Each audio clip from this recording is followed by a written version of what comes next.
This is my third quarter Algebra PBA. I did lesson 4.7, which is grouping and mixed review of factoring. The first thing we're going to talk about is greatest common factor.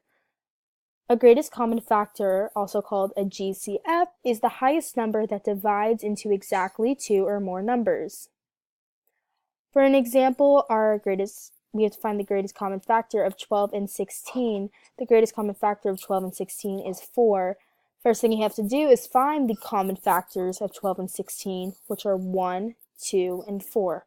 Obviously, 4 is the highest number, making it the greatest common factor.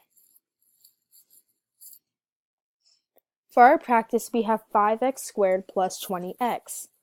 The first thing you have to do is find the factors of 5x squared and 20x, which are 5x and 1x.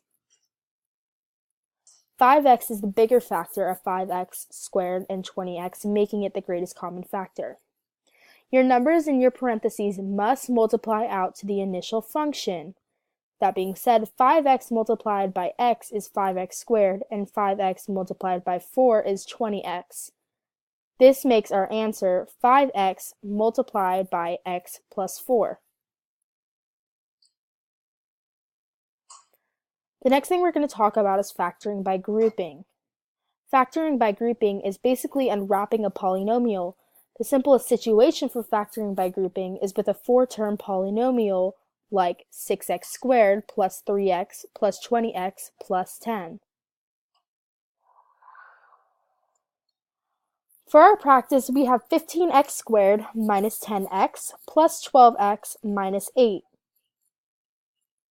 The first thing you have to do is section off the 4-term polynomial into two separate 2-term polynomials. So you'll have 15x squared minus 10x and 12x minus 8.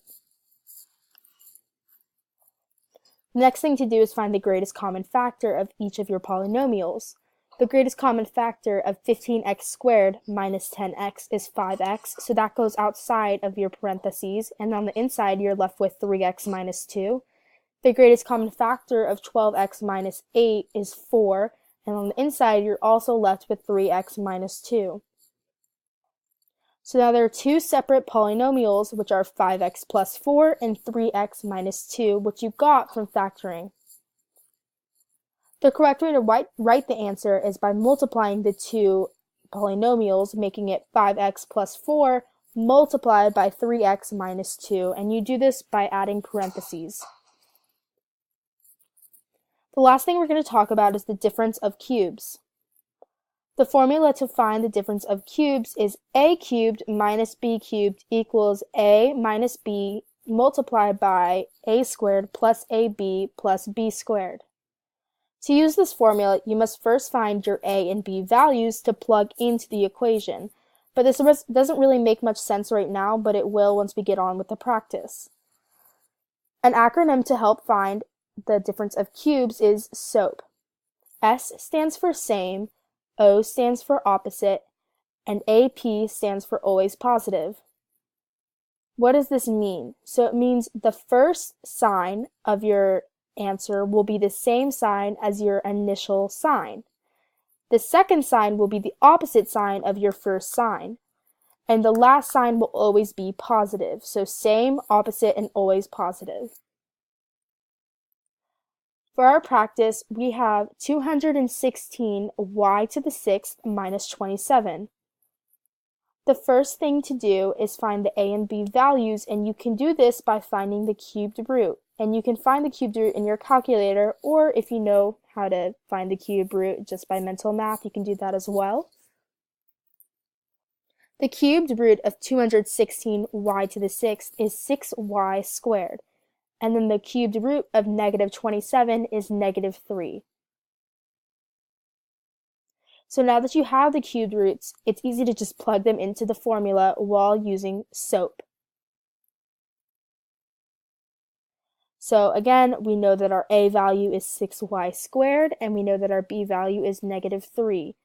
Make sure to look at SOAP to help you figure out what your answer will be.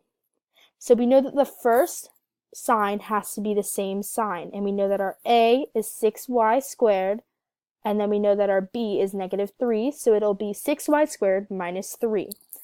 The next thing we have to do is find a and square it. So we have 6y squared. 6 squared is 36, and y squared is y to the fourth.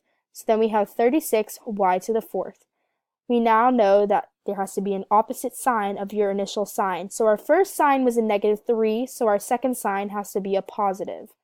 So we have a plus right after the 36y to the fourth. The next thing you have to do is multiply your a and b values. So your a value again is 6y squared, and your b value is -3. 6 times -3 is -18. However, we're keeping that opposite sign, so making it 18y squared. The last sign will always be positive, so we have -3, and we're going to square -3, which will come out to 9. So then your final answer will be 6y squared minus 3 multiplied by 36y to the fourth plus 18y squared plus 9. That is the end of this practice, and I hope this helped with finding, factoring, and learning how to group numbers.